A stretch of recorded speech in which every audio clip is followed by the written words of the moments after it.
Forum sur la Guinée, la rencontre était axée sur les potentiels de développement qu'offre notre pays. Culture à présent avec l'intronisation du nouveau patriarche de Mandiana. Le rituel de ce grand événement, c'est dans ce journal. C'est tout pour les titres. Dans quelques instants, les détails. Bonsoir à tous et bienvenue dans ce journal que nous ouvrons par ce décret du chef de l'État portant nomination d'un haut cadre à la présidence de la République. Le président de la République, vu la Constitution, décrète. Article 1er. Monsieur Seydouba Sissé, ingénieur archiviste, consultant, est nommé directeur des archives nationales. Article 2. Le présent décret, qui prend effet à compter de sa date de signature, sera enregistré et publié au journal officiel de la République. Conakry, le 9 septembre 2014, signé professeur Alpha Condé. Comme je vous le disais dans le titre, le président de la République était ce matin avec les professionnels des médias guinéens et étrangers au palais Sékou Touréa. La rencontre a porté sur la situation de la fièvre hémorragique à virus Ebola dans notre pays. Objectif, amener les journalistes à s'impliquer davantage dans la lutte contre cette épidémie. Sanassi Keita. Amener les professionnels des médias guinéens et étrangers à davantage s'impliquer dans la lutte contre la fièvre hémorragique à virus Ebola, en sensibilisant surtout la population sur l'existence de la maladie, dans le but de faciliter l'intervention des médecins sur le terrain. C'est l'objectif fondamental de cette rencontre du président de la République avec ses journalistes. Une manière d'impliquer toutes les couches socio-professionnelles du pays dans la lutte contre cette épidémie. Nous devons renforcer les mesures. Il y a des gens qui ne croient pas à la maladie. Il y a d'autres qui on leur dit non, les blancs viennent pour vous tuer. Donc la société civile s'est mobilisée, les syndicats sont mobilisés. Il faut que vous maintenant aussi les médias vous mobilisez. Tout le monde doit considérer ça comme ça. C'est une guerre. C'est pas la guerre. Il n'y aura pas de guerre civile en Guinée. Ça je vous le garantis. Mais en une guerre, c'est la guerre contre l'Ebola. Toute personne, tant soit peu citoyen guinéen, doit s'engager dans cette bataille. C'est pourquoi donc, et les médias doivent jouer un grand rôle dans la sensibilisation, surtout dans la langue nationale. Le coordonnateur national de la lutte contre le virus Ebola fait le point de la situation actuelle de la maladie dans le pays. À ce jour, nous avons 862 cas, toutes formes confondues, enregistrés dans notre pays, avec 550 décès. Et parmi ces cas, nous avons 664 cas confirmés, avec 400 décès. Les cas probables sont au nombre de 151 et 151 décès. Nous avons 47 cas suspects, donc 4 décès. À ce jour, nous avons 134 personnes hospitalisées dans nos centres de traitement, essentiellement à Conakry et à Guéguédou et Massanta. Respectivement, nous avons 22 à Conakry, Massanta 32 et Guéguédou 80. Et parmi les sujets hospitalisés à Guéguédou, Massanta a le plus grand nombre, suivi par Kerouané et Guéguédou. L'objectif du président de la République est non seulement de lutter contre la fièvre hémorragique à virus Ebola en Guinée, mais aussi et surtout au Libéria et en Sierra Leone. Nous devons nous battre. Même s'il reste un seul cas au Libéria, on n'est pas sorti de la galère. Donc la Guinée doit fonder son fardeau libérien et sierra-léonais. Donc ce que nous voulons aujourd'hui, l'OMS dit centre d'urgence, aux frontières, les différentes frontières identifiées de différents passages, mais nous voulons qu'il n'y ait pas que des centres d'urgence, mais qu'il y ait aussi des laboratoires. C'est-à-dire on a 2 actuellement, Guéguédou et Conakry. Il faut qu'on multiplie. Qu'on ait au moins à Massanta, un à Fouroukaria, au moins, en plus aussi de Guéguédou. Donc nous allons continuer à mobiliser les bailleurs de fonds. La mobilisation des bailleurs de fonds et l'implication de toutes les couches socio-professionnelles du pays pour la lutte contre la fièvre hémorragique à virus Ebola. Une volonté encore affichée par professeur Alpha Condé qui compte s'investir pleinement dans la lutte engagée contre cette épidémie. Vous suivrez l'intégralité de cette rencontre juste après ce journal. Au terme de la rencontre que le chef de l'État a eue avec les patrons de presse, l'assurance a été donnée que les professionnels des médias vont s'impliquer dans la lutte contre le virus Ebola. C'est du moins ce qu'on retient de cet entretien entre professeur Alpha Condé et les journalistes de la presse nationale et internationale. Le point avec Mahmoud Bari. Devant les patrons de presse, les responsables des médias d'État et autres journalistes accrédités, professeur Alpha Condé a rappelé le rôle combien important des professionnels des médias en cette période d'épidémie.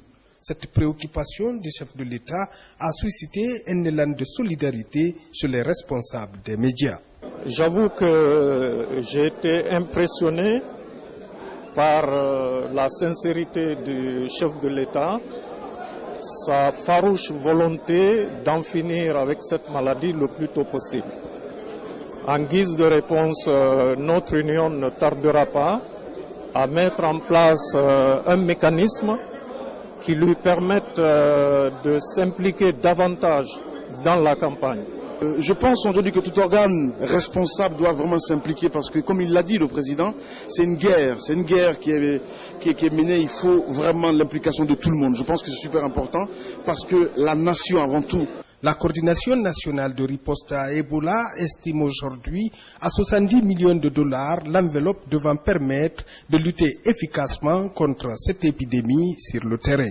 Nous avons déjà très tôt commencé à lutter à notre manière contre cette maladie. Mais aujourd'hui, nous sommes davantage revigorés par l'intervention du chef de l'État. Nous comprenons le souci du chef de l'État, nous comprenons le souci de tous les Guinéens aujourd'hui. Face à cette maladie, c'est un défi. C'est un défi qu'il faut relever. Et nous avons les moyens de le relever.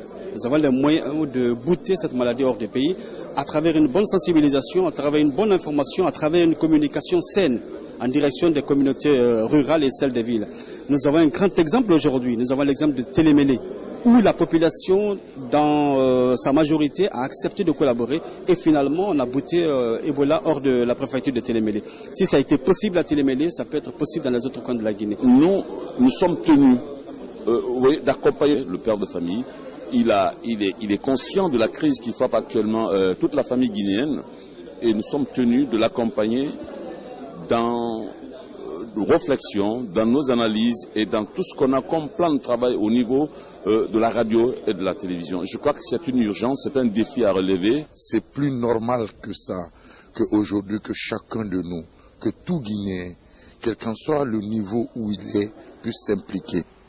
Le président de la République a demandé aux journalistes de s'appuyer sur les langues locales pour une véritable sensibilisation des populations. Cet appel du chef de l'État a été entendu et les professionnels ont promis de jouer leur partition. C'est un mieux pour les Guinéens. La Banque mondiale apporte un soutien logistique pour aider la Guinée à lutter contre Ebola. C'est un don composé de 28 véhicules. Ces engins sont destinés à faciliter la mobilité des agents des services de santé. La remise a eu lieu ce mardi à la pharmacie centrale de Guinée. Compte rendu à Diatoubari. La lutte contre l'épidémie de la fièvre hémorragique à virus Ebola se renforce davantage en Guinée. En plus des ressources financières et humaines déjà mobilisées, s'ajoutent ces 28 véhicules. Ils sont offerts par la Banque mondiale à travers l'UNICEF. La démarche vise à faciliter la mobilité des agents de la santé dans les zones touchées par la maladie. C'est des véhicules qui vont servir à la supervision sur le terrain, au transport des équipes nationales et internationales, au transport des corps, parce que c'est un problème qui se pose au niveau des structures de santé, et à la supervision. Et en plus, bien sûr, du suivi des contacts, qui est quand même aujourd'hui une chose urgente à faire dans le contexte actuel, pour justement qu'on arrive rapidement à contenir l'épidémie sur l'ensemble du territoire national. La Banque mondiale apporte un appui global qui consiste donc à appuyer ces services sur le terrain, à renforcer leur capacité à faire face à l'épidémie. Ce don composé d'engins roulants est estimé à environ 900 000 $ US, un geste qui réjouit le gouvernement guinéen. J'avoue, ce don vient après nommé. Et je puis vous rassurer que ces engins seront utilisés à bon escient dans l'intérêt exclusif de la population. Ces 28 véhicules offerts à la Guinée constituent la première phase des fonds de 200 millions de dollars que la Banque mondiale a promis aux pays touchés par le virus Ebola. Le secteur maritime également n'est pas en reste dans la sensibilisation contre la fièvre hémorragique à virus Ebola. Les autorités du secteur étaient dans les ports et autres débarcadères pour distribuer des kits sanitaires. Objectif, freiner la chaîne de propagation au niveau de ces portes d'entrée du pays. Fodé Camara. Glacières, tabourets, seaux munis de robinets et 166 cartons d'eau de javel. Par ce lot de kits sanitaires, le secteur maritime participe aussi à l'effort de guerre contre la fièvre hémorragique à virus Ebola au niveau des ports et des débarcadères. La lutte contre Ebola est une affaire de tous. Depuis l'apparition de l'épidémie, le professeur Alpha Condé est à l'avant-garde de la croisade que la nation toute entière mène contre la maladie. Nous avons tous suivi la solidarité que les acteurs économiques de notre pays viennent de manifester à la suite de l'appel que Monsieur le Président de la République leur a lancé. Cette dynamique et cet élan patriotique se renouvelleront, j'en suis convaincu. Un plan d'action assorti de mesures pratiques est en vue pour informer tous les acteurs du secteur maritime et fluvial sur tout le littoral et le reste du pays. Ceci afin de tenir la dragée haute, afin de réussir le combat contre la fièvre hémorragique à virus Ebola. Nous, en ce qui concerne le port, nous avons pris des dispositions depuis son apparition jusqu'à maintenant. Et les dispositions prises dans notre port se passent de commentaires. Au jour d'aujourd'hui, le port reçoit 24 heures sur 24 les bateaux en provenance de l'extérieur. Je crois qu'avec l'engagement des autorités, du président de la République, de son implication personnelle, nous allons pouvoir vaincre cette épidémie et sortir tous forts, debout comme un homme. Cette remise de dons donne le ton d'une campagne de sensibilisation tous azimuts pour assurer les armateurs et autres acteurs du secteur maritime, mais aussi instaurer la sérénité au niveau des populations. Entre autres messages, les contaminés ne sont pas des condamnés. Ils ont 30 à 50% de taux de chance de récupération en fonction de la promptitude de la prise en charge. Le forum Guinée-Maroc s'est achevé il y a quelques instants à Casablanca. L'enjeu était de faire découvrir le potentiel de développement de la Guinée aux investisseurs marocains. Un pari réussi pour le gouvernement guinéen, initiateur de cette rencontre à laquelle était d'ailleurs le Premier ministre Mohamed Saïd Fofana, qui a loué l'excellence des relations entre la Guinée et le royaume chérifien. Reportage de nos envoyés spéciaux Thierno Ousmane Diallo, Kabassouma.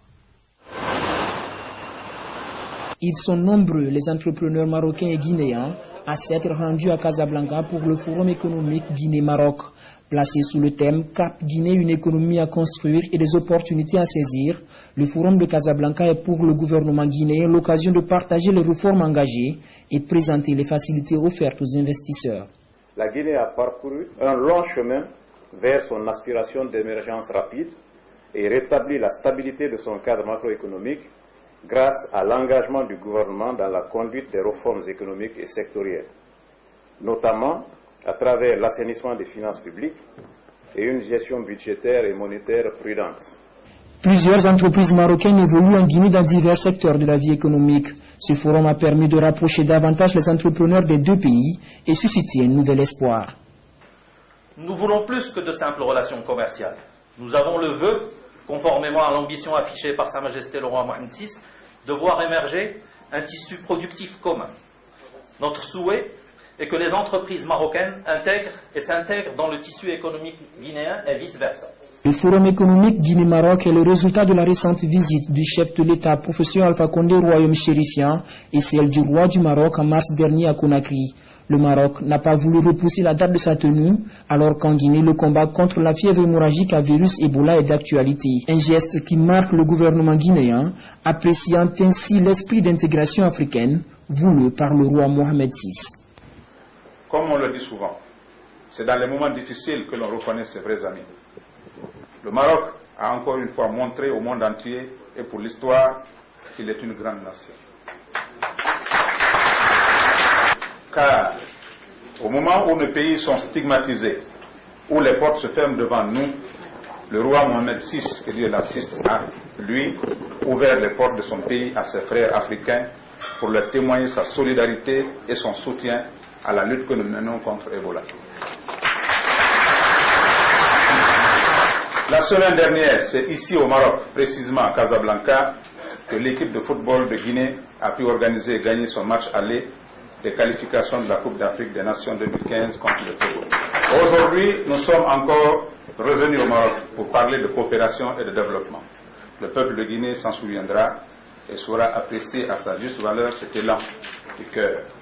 C'est un forum qui vient renforcer les relations économiques entre la Guinée et le Maroc, une véritable opportunité pour les entrepreneurs et décideurs, aussi bien guinéens que marocains, de nouer des partenariats mutuellement avantageux.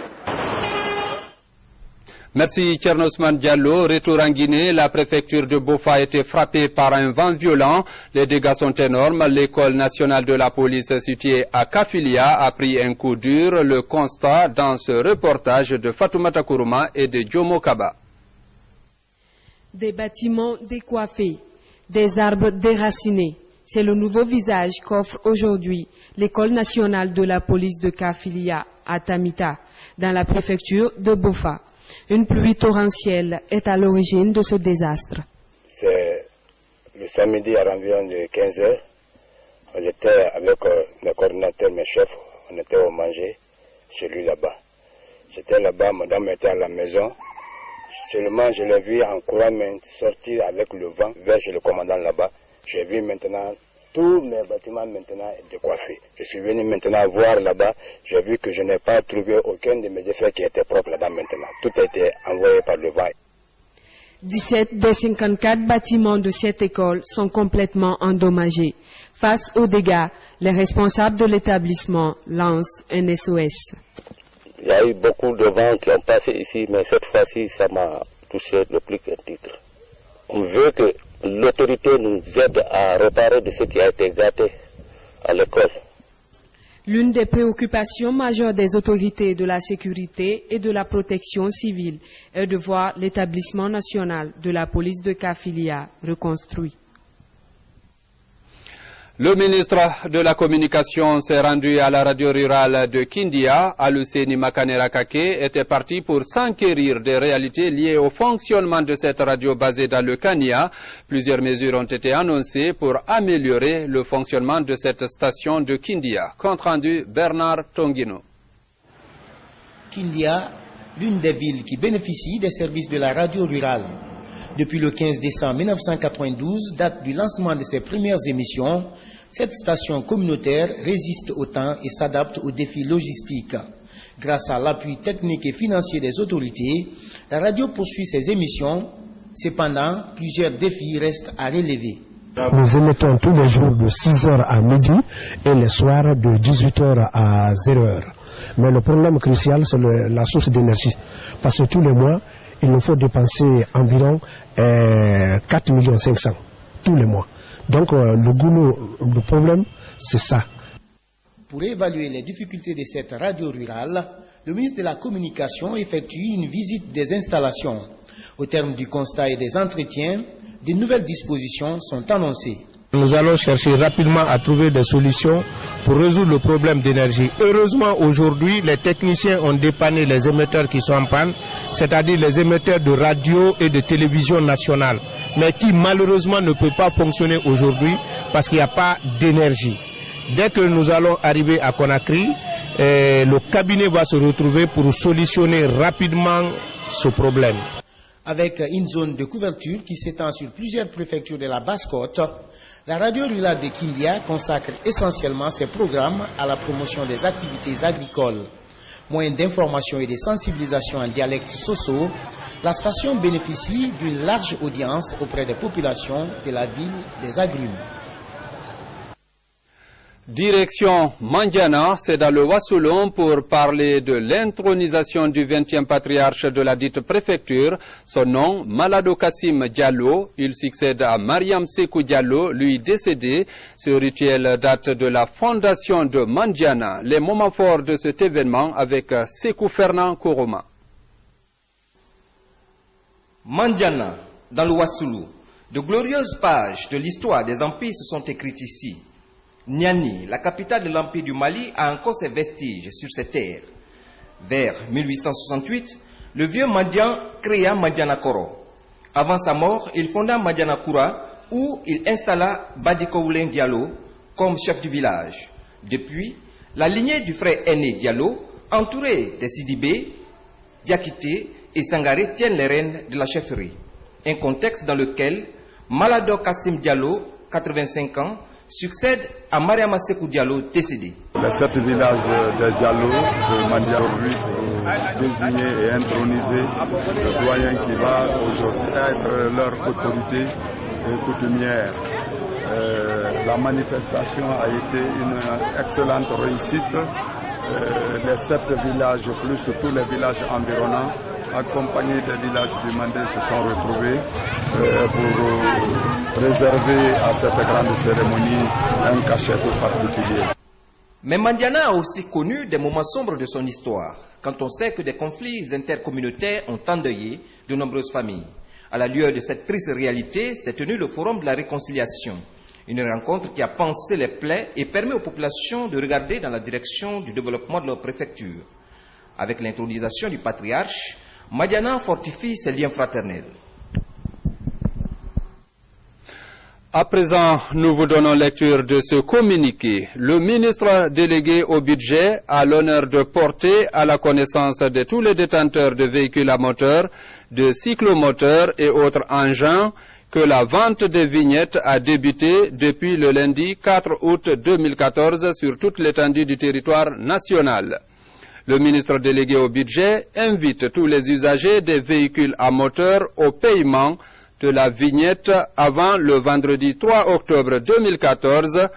Passé ce délai, tout paiement de la vignette sera majoré d'une pénalité de 25% de sa valeur faciale. Les chefs de section des impôts des préfectures sont invités à venir à Conakry pour l'approvisionnement de leurs localités respectives. Le ministre délégué au budget sait compter sur le civisme de chacun et de tous. Signé Ansoumane Kondé, ministre du budget. Sur le continent, précisément en Somalie, les Chebab ont fait un attentat en réaction à l'assassinat de leur leader du côté de la Libye. Du côté de la Libye, je voulais dire, le ministre des Affaires étrangères de la France s'inquiète de la situation de ce pays gagné par la guerre civile. Ce sont là quelques éléments de l'Afrique en bref. Suivez. C'est le premier attentat des Chebab en Somalie depuis la mort de leur chef. Les islamistes ont visé un véhicule des forces de l'Union africaine au nord de Mogadiscio. 12 civils voyageant à bord d'un minibus ont été tués. Une vingtaine de personnes ont été blessées, dont 2 soldats de la MISOM. Les islamistes Chebab avaient juré de venger leur chef tué le 1er septembre par un raid américain. Le ministre français de la Défense se dit préoccupé du sort de la Libye. Jean-Yves Le Drian parle de risques majeurs face au regroupement des groupes terroristes. Il veut mobiliser la communauté internationale. Je pense qu'il faut alerter la communauté internationale sur les risques que présente aujourd'hui ce pays, qui est complètement déstructuré, dont les autorités sont effondrées, qui voit les groupes djihadistes reprendre leur place importante et à Tripoli et à Benghazi. Un retour forcé au pays pour des milliers de migrants érythréens et soudanais en Israël. Human Rights Watch dénonce une procédure illégale et dangereuse. L'organisation de défense des droits de l'homme affirme que des personnes refoulées au Soudan ont déjà subi des persécutions. La Convention des Nations Unies pour les réfugiés et les lois des droits de l'homme interdisent un refoulement. Le retour forcé oblige les personnes à regagner un pays où elles risquent la persécution, la torture, les traitements humiliants et d'importants préjudices. Selon Human Rights Watch, quelques 7000 migrants soudanais et érythréens ont déjà été refoulés dans leur pays d'origine. En Tunisie, les candidats à la présidentielle du 23 novembre ont commencé à déposer leur dossier. Parmi les premiers candidats déclarés, 2 hommes d'affaires, dont un entrepreneur de tendance islamiste. Les prétendants ont jusqu'au 22 septembre pour faire acte de candidature. Ailleurs dans le monde, le rapport sur l'accident de l'avion de la Malaysian Airlines vient de tomber. Vous allez le voir, c'est le premier élément de ce monde en télégramme. Suivez. C'est le premier rapport sur le crash du MH17, le vol de la Malaysia Airlines, tombé dans l'est de l'Ukraine à la mi-juillet. Un rapport qui révèle que l'avion a été abattu par un grand nombre de projectiles à haute vitesse. Le Boeing a été littéralement disloqué en vol, précise le bureau d'enquête néerlandais pour la sécurité. Un organisme qui écarte donc toute défaillance technique ou humaine. 298 personnes sont mortes. Le MH17 assurait la liaison Amsterdam-Kuala Lumpur. L'Ukraine et les Occidentaux accusent les séparatistes pro-russes d'être à l'origine du crash. 7 morts et des dizaines de blessés à Sanaa, la capitale du Yémen. La police a tiré sur des manifestants qui tentaient de prendre d'assaut le siège du gouvernement. Les protestataires soutiennent la rébellion chiite. Depuis des semaines, ils campent dans la capitale et exigent le départ du gouvernement jugé corrompu.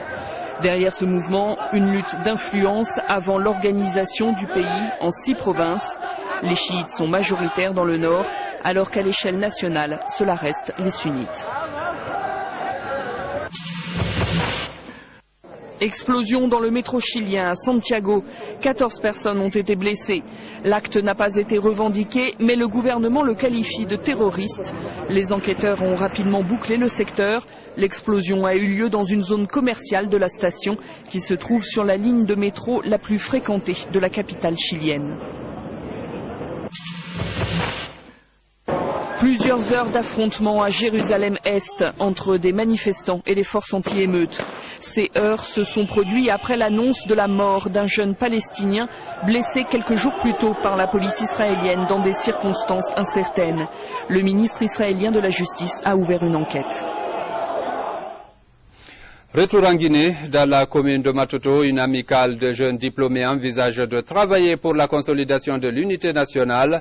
Leur objectif, mettre un cadre permanent de dialogue pour éviter certains dérapages qui affectent souvent la cohésion sociale. Reportage Sekousouma. L'amicale des jeunes diplômés pour le progrès, c'est le nom de cette nouvelle association.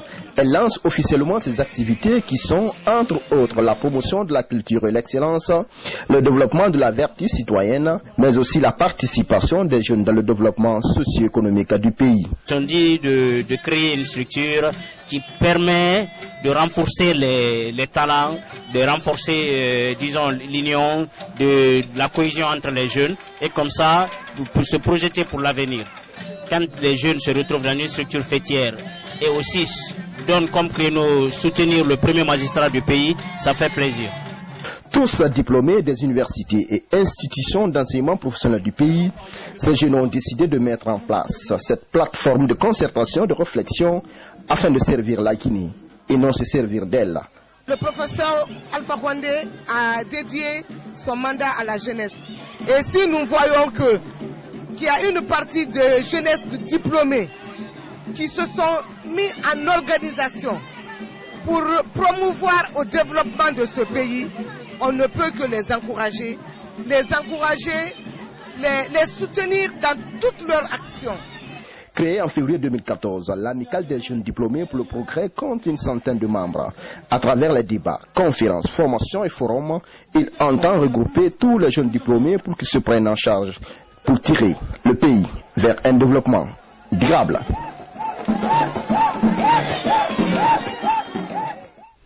Il faut préciser que ces jeunes envisagent de soutenir le professeur Alpha Condé. Mesdames et messieurs, vous avez été très nombreux à suivre cette édition. Merci de votre aimable attention et bonne suite de programme sur la RTG.